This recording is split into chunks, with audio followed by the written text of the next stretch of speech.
All right, here we go, going live. How are you, everyone? I'm Peter Bowden. I'm glad to have you here for this growing congregation strategy session.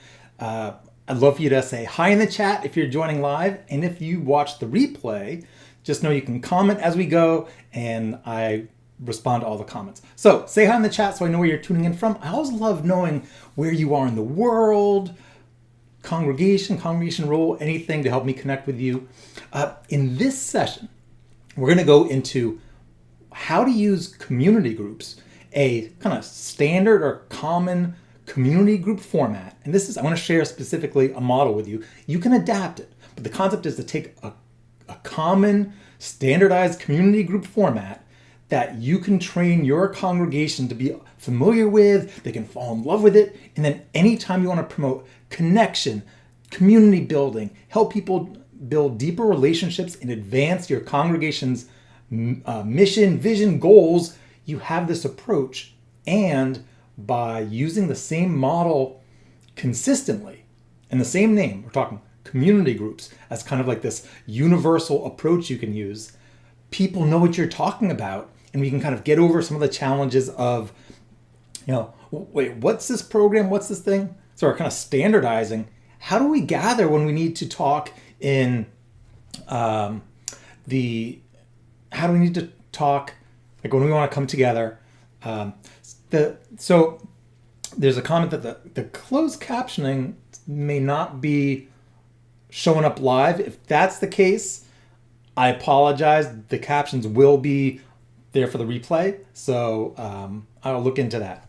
So I shared in the description of this video, there's a link for those of you watching live to some notes, kind of a live handout that I'm using, and then this will be on the blog post for this session afterwards. I'm working on taking some of the content that we cover and kind of getting a little more notes and transcripts in the blog post to share more with you. All right, let's talk community groups. I'm Peter Bowden. I am lifelong Unitarian Universalist, been working with congregations my entire adult life, first youth ministry, then young adult ministry, using small group approaches, then helping to popularize the small group ministry model used within my home tradition. And then I've just been continually helping to develop new ways to, how do we connect people? How do we communicate? How do we promote membership development?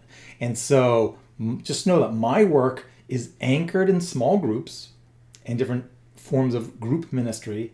And I've worked to integrate digital and other communication strategy and membership development. Now, here's what I think we need to do in terms of addressing a challenge we have. People are so hungry for connection, community, but at the same time, they're anxious. People aren't sure. In my last session, which is all about growing congregations and strategies for the new year, I talked about our need to really take charge of the path to connect with congregations, the path to membership, especially the digital path to membership. If you didn't see that, check that out. I think we need to today acknowledge that people need help connecting, making friends, having meaningful conversations, and that we can do that using the simple approach. So first, I want you to think about within different traditions have different small group programs. Within my home tradition, Unitarian Universalist, the popular small group ministry model that we've been using for years now. I started the UU Small Group Ministry Network as a website in 2001, then a nonprofit with others in 2004. Goes something like this. I'm going to share just this model very quickly because the group template that I like to use, just so you kind of know that this is a core group ministry model that works really well. And then I'm going to share how I adapt it for I want to say light community groups, but groups, multi-purpose groups, maybe not as deeply spiritual focused. We can talk about anything. So when we gather in small groups, we have an opening ritual from, you can light a chalice, candles, gongs, all these things, opening words. After that, a dedicated check-in time so that we're always making sure both we know each other, but also we're building community by sharing what's happening in our lives. I always use an approach where there's a dedicated, chosen in advance session topic, so we know what we're talking about. And it's been thought through, and there's some quality control. And that's something that usually we don't need to do homework for. It's presented, there are reflection questions that really brings in life experience. And this is something we want to do with our community groups, which is when we're gathering people in community, create opportunities for sharing life experience, the insight and wisdom that they have, other things they're reading. It's really not just about teaching or presenting, but making space for amazing, meaningful conversations. What I do, which I think is a great practice, is when you have people in your small group ministry group or the community groups we're talking about, after you share whatever your focus is, invite people to write down their thoughts. Now, you can make it more of like for small group ministry, it might be, now we're going to have a time of silence to reflect and write down your reflection to the questions. In community groups, multi-purpose, basically what we're doing is by giving people a chance to just write down their thoughts before they share, what happens is, one, people who need help kind of composing their thoughts, it helps them. You give people a chance to focus on their own thinking and feeling, get that down, and then when you turn to sharing, people can actually attend to everyone else without thinking about what they're going to say. If you don't do this, like having people write things down, give out index cards or whatever, what happens is people kind of think a little bit and then you start sharing right away and people are listening, and they're thinking about what they're going to say while they're listening, but they're not really listening. They're thinking about what they're going to say. And so, does that make sense? We'll give people a chance to write it all down. I use, and this, not all congregations do this, I always say, all right, let's have a first round of reflection, of sharing of our thoughts after the topic. So we reflect, write it down, and then there's a first round where everyone shares, and that can go around popcorn. And then I like to do a second round that's kind of like what else came up? And so make sure that everybody's had a chance, if they want, you can also pass, to share a couple times. Then we move to organic discussion. Some congregations, they keep it very facilitated, rigid. I like opening it up so that we're actually having a free-flowing conversation like real friends. That's just my approach. All right, then, while you still have time to talk more, you let people know that you still have, this is kind of for like a 90-minute or 2-hour session. I like 90 minutes. That, all right, we have a little bit more time for our conversation. Any final thoughts? So you might say, as we approach the end of our session, any lingering thoughts or reflections that you haven't had a chance to share? That's really important because people who have been thinking and processing, integrating their thoughts, whether it's an extrovert or an introvert, you're cueing them like, hey, if you didn't talk yet, now's the time. And usually the amazing, deep, most amazing things come out then. Then for ongoing small groups, like small group ministry groups, I like to have a time to check out. And that's a little more group process. And then I use a time for community invitations where you talk about what's happening in the congregation. Really make sure that your facilitators are inviting people into congregational life, and then your formal closing. Now, I went through all that first because I want you to consider this. If you talk about your small groups, like this core, whatever your small group ministry or core congregational group program is, what you offer for everyone, like your primary group program, congregation-wide, if you call that your community groups, like this is our ongoing community groups, like our core program, then as you talk about the other, we do these other forms of community groups, which we'll get into in a moment, you're constantly able to reference back and say, hey, we're gathering in this way for this purpose using our community group model, which is our ongoing program. And so for the years and years of my working with congregations promoting small groups, small group ministry, people all hear small group ministry and they immediately think, all right, is it a therapy group? Is it a this group? Is it a that group? They don't get it. And until you give people a taste of the groups, at least half of your congregation is never going to consider joining. Maybe 80%. It's like that level of confusion. So part of my shifting to this approach is to address that. Does that make sense?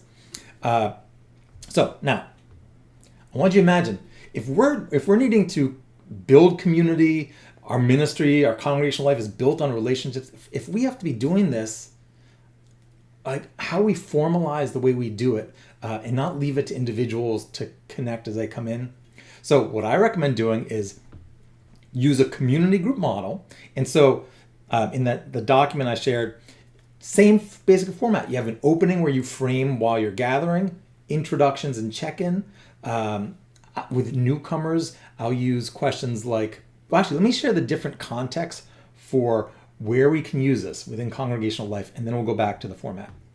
So I want you to imagine, all right, people are coming into our congregation at all these different times and ways we could gather. Very often, we're not using a consistent format across the different opportunities for people to gather. So I want you to imagine, what would it do for your congregation if you standardize that approach? I mean, the way you gather, the structure, the way the gathering is facilitated, and you use the same language and let people know this is what our ongoing groups are like too. So first context, newcomers, welcoming gatherings. If you gather people, like I mentioned in our last session, just like right by your welcome table, whenever you're pulling newcomers together, you can use this format, maybe a little bit more casual depending on the event, and say, hey, now that we're all gathered here, we want to take time and to really introduce ourselves to each other and share. And maybe for this time, our focus is just the story of how you came to be here, so we can get to know each other. And so we're using our ongoing community group model. It's how we gather in groups at your congregation's name. And then you do, so that's your opening. You invite people, and then you kind of move in. But even though we're not using the exact same like formal small group ministry approach, we're communicating that we gather in groups. We use a structure. If you want to, you could do that thing I shared where you're asking people to take a moment and just write down a couple things you'd like to share, like what you'd like to share about your journey here, so we can get to know you better. So newcomer and welcome gatherings. Now, people are always gathering before services, and I go to congregation every Sunday. I guest preach. I grew up going to congregations. I know people are always coming around looking to gather. Very often we don't have formal opportunities or structured, let's not call it formal, structured opportunities to get together and actually discuss, have facilitated discussion before a service. So what I would do is say, hey, we have so many people coming in looking to connect. We're going to start offering kind of a casual pop-in fun opportunity to connect before services. So we have coffee available before the service in our parish hall or whatever space. We're going to have some circles for chairs and some session templates, sessions for, here's, if you want to discuss what the last week's service was about, there's a session plan for that. If you want to talk about, the new sci-fi movie and its spiritual implications, you could do that and have some people, a couple volunteers who are helping to facilitate. And depending on the interest, you can very rapidly go from a single group to multiple groups. And I'm telling you, if you offer that and actually have the space for some circles of chairs, maybe throw in a little treats, you're going to have people start connecting. So that's before service. We can do the same thing after services. I know many congregations that offer, what do they call it? A sharing circle, or something to actually talk about the themes of the service. What I would do is say, hey, after our service, in part of the fellowship hall or maybe some other rooms outside in the lawn with our whatever chairs, we have community groups that gather. So these are informal opportunities to get together, have some, meet other people, have meaningful conversation. Each group has a topic, whether it's the service, this week's service, last week's service, some other thing that the facilitator chose, and just show up here at this spot after the service if you want to connect with our community groups.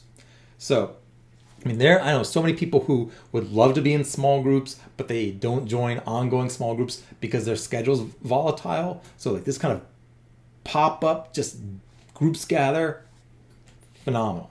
Now, you may be thinking, this sounds like a lot of work, Peter. And it's like, well, there are people coming to your congregation, leaders, wanting to connect, wanting to talk to people, wanting to help other people connect and have meaningful conversation. So we're giving people a little bit of structure, a little bit of support, saying like, here's a model that works.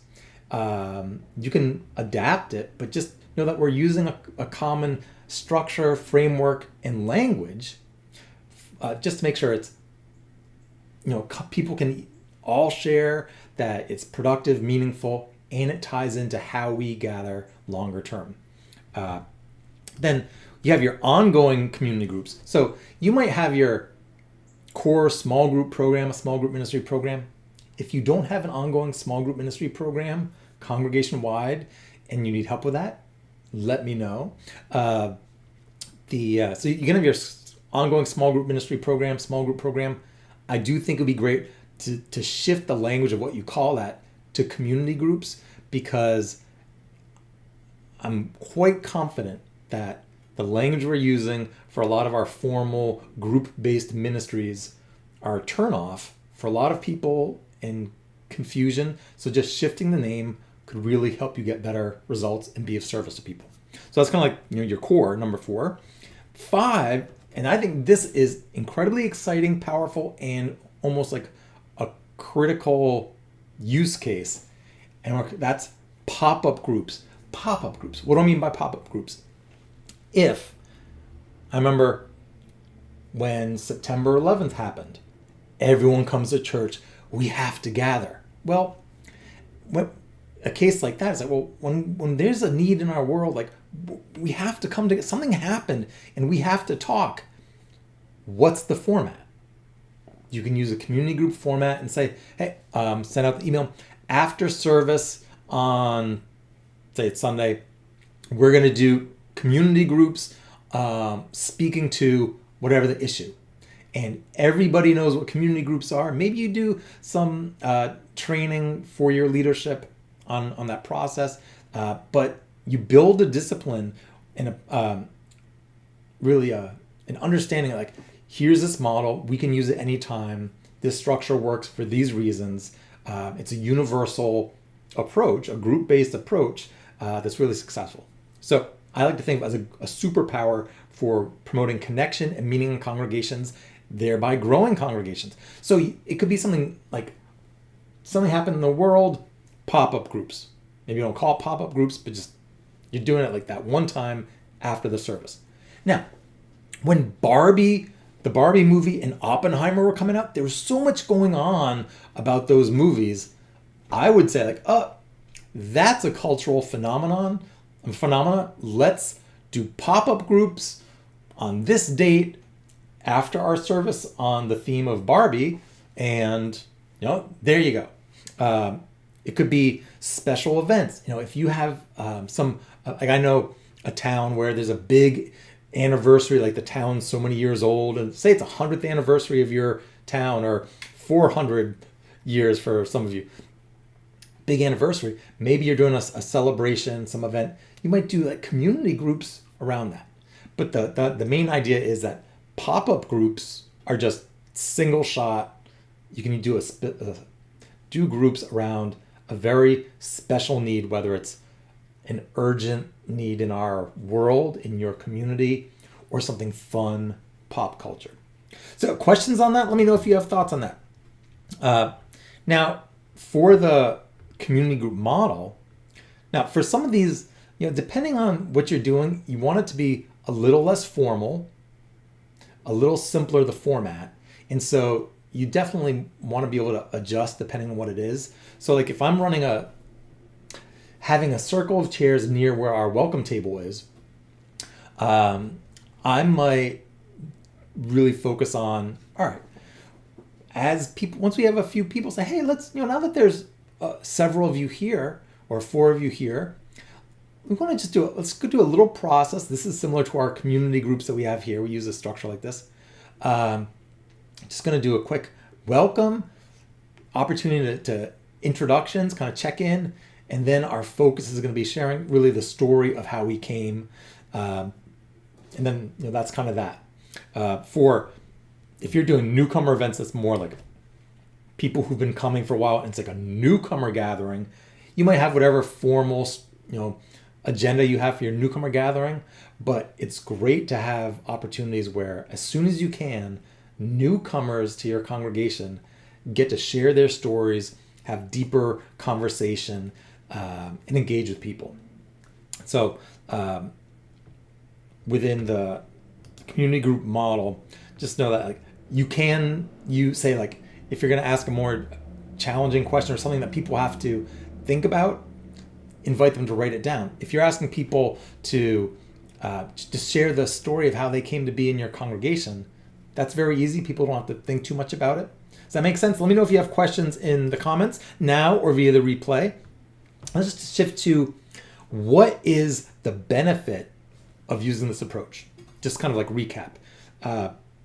1, we know that connection, community, and having friends in a congregation is like the glue that helps keep people coming. So if someone's like loves your services, they come, they're like, oh, that minister, these, like the way these lay people do the services, I love it. If they don't have friends or people that they can have meaningful conversation with, like when they're there, like they're engaged in deeper conversation, like meaningful, like we're doing life together, we're talking about substantive things and personally important things. If they don't have that, very easy to drift away. If you connect people together using a facilitated process like this, or say a structured process, you don't always need a group facilitator. I'll talk about that in a second. That by using this process, you help people connect. I mean, just like a little bit of structured sharing allows introverts to share more, people are shy, people who talk too much, maybe there's a little balance, and we really make it so that we can cover a lot of ground very quickly, and by having structured, like focused topics with great questions. I love using the question often, especially for like pop-up groups, talking about a certain focus. Say even that Barbie Oppenheimer example, if you were to say, I need a newer movie, I got to retire my Barbie example. Why is it important that we're here? It's kind of a check-in question. That can be really powerful. And so what that does, the structure and process rapidly builds connections.